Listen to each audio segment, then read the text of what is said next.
ShinRobjira.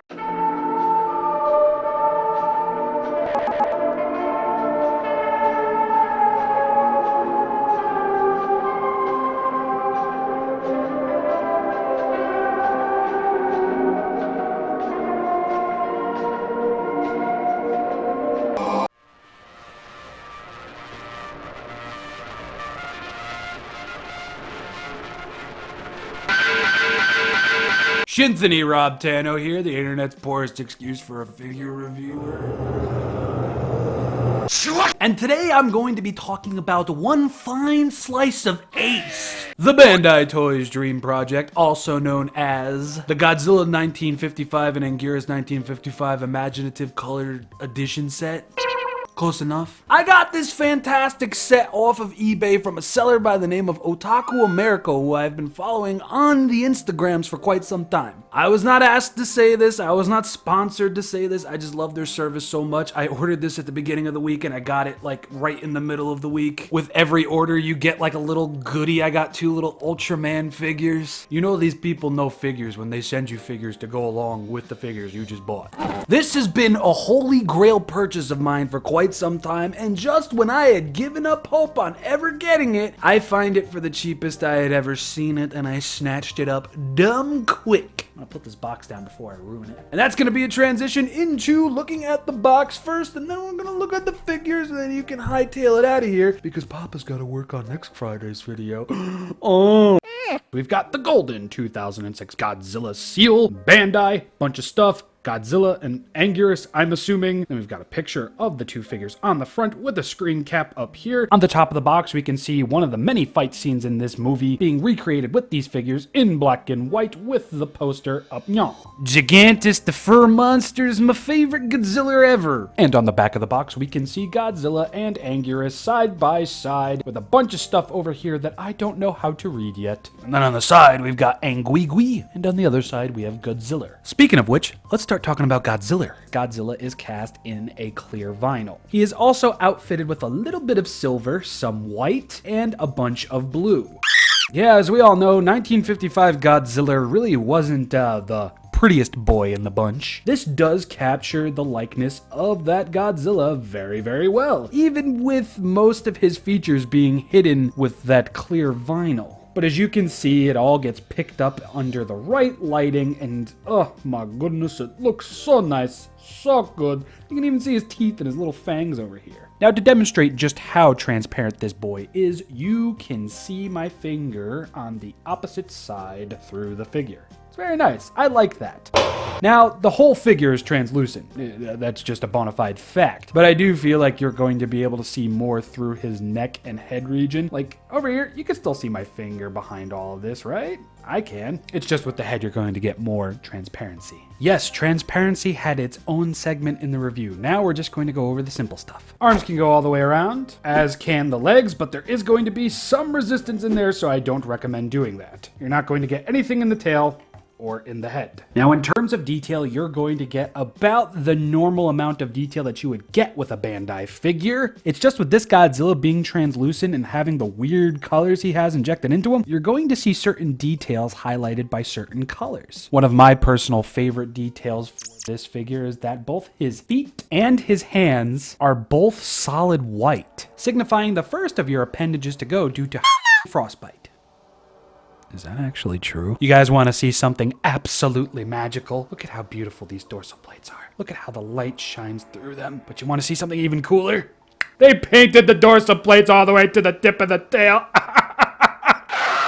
Truly, Bandai has had somewhat of a fall from grace when it comes to their paint jobs as of late. But if this figure is anything but awesome, it is also proof that there was a time where Bandai were absolutely fantastic. I mean, look at that. Look at the detail. Look at it. I really do love and appreciate the different hues of blue that was used on this figure. It almost looks like it's glittering, shining in the light. Did I forget that his beep is a solid white as well? Thankfully, my icy blue dabba-dee-dabba-die boy isn't as wonk-eyed as a few of the ones I've seen online are. I mean, he's not perfect, but at least he doesn't look like Link from Wind Waker after he gets attacked by a blue bubble. Now, the last thing I'm going to talk about with Godzilla over here before I move on to Angler Tree is just the tag. The tag is in black and white. Both of them are. They're one-sided. They have nothing on the opposite side. Finally, 1955 Godzilla in my collection. Glacier Tomb Blue and White Godzilla 1955 is a fantastic looking figure, and in my opinion, the eye candy of this double figure set. I love the different highlights going across the figure. Some of them look silver. That could actually just be a light white. I love the blue. I love that he's fully translucent. It looks fantastic. Love the black and white tag. But how does Anguirus doll compare to Godzilla? Why don't we take a look? Anguirus doll's Dizzy Up the Girl over here is quite an interesting figure to combat that of Godzilla. He's on a completely different color spectrum with the gold tail and spiked back and the red face. What I do find a little bit about this figure is that he's not fully red in some areas. Might not be 100% accurate to how the poor boy died, but it's something that I would have liked to have seen. At the end of the day, that is but a nitpick. This is my first major Anguirus figure, aside from the Final Wars Anguirus figure that I talked about not too long ago. So the fact that I have one that's special colored and supposed to be the 1955 design, despite Bandai never making a 1955 design of Anguirus, I'm happy with it. So before I start repeating myself, let's take a closer look at the paint and sculpt. Now, unlike Godzilla, Anguirus is only translucent in one area, and that is in his head, as you can see. Everything else on the figure is essentially the norm. They just, redid the head, and the head does look nice. Unlike his 1955 counterpart, though, he has big eyes and he's very, very cute looking, which honestly makes the red paint and him burning to death a little bit sadder. Not to say 1955 Anguirus wasn't cute. He's kind of cute there, but, big eyes. So his head is red and translucent. The upper part of his spiked shell over here is going to be just red. His arms, his stomach, this is all going to be just solid red, with the poor boy's feet remaining brown and white. And the rest of his lower body is going to remain the same until you flip him over and you see the gold paint. The gold paint on the spiked shell is rather nice, and look at that, it goes all the way to the tip of the tail! Yes, I'm going to ride that criticism into the ground. It makes displaying this figure at any angle a real joy to the eye, because when you look at him from the front, oh, that's cool, he's all red, but when you look at him from the side, it's like, oh, he's red, brown, and gold? Dude. And just like Godzilla's tag, his is in black and white, it is one-sided, and this is all you're going to get. This was a holy grail purchase for me.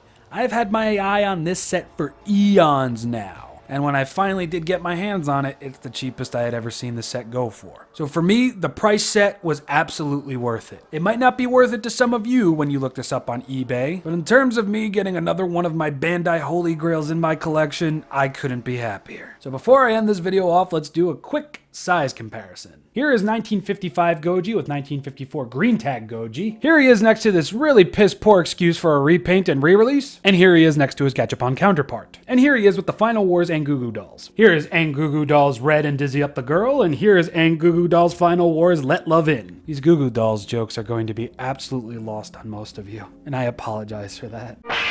And here he is next to two Godzillers. Oh! Thank you for watching my video. If you caught that reference, you're a badass. Comment down in the section below if you knew what that was from. So this was my review of the Bandai Toys Dream Project Godzilla 1955 and Anguirus 1955 Imaginative Color Edition set. And I love it. I truly, truly do love it. If you couldn't, take that away from what I was saying and how I sounded during this review, now you know. I love this set so very much. And this is the Bandai that I miss. The Bandai that took risks with their figures. The Bandai that tried something different with their figures.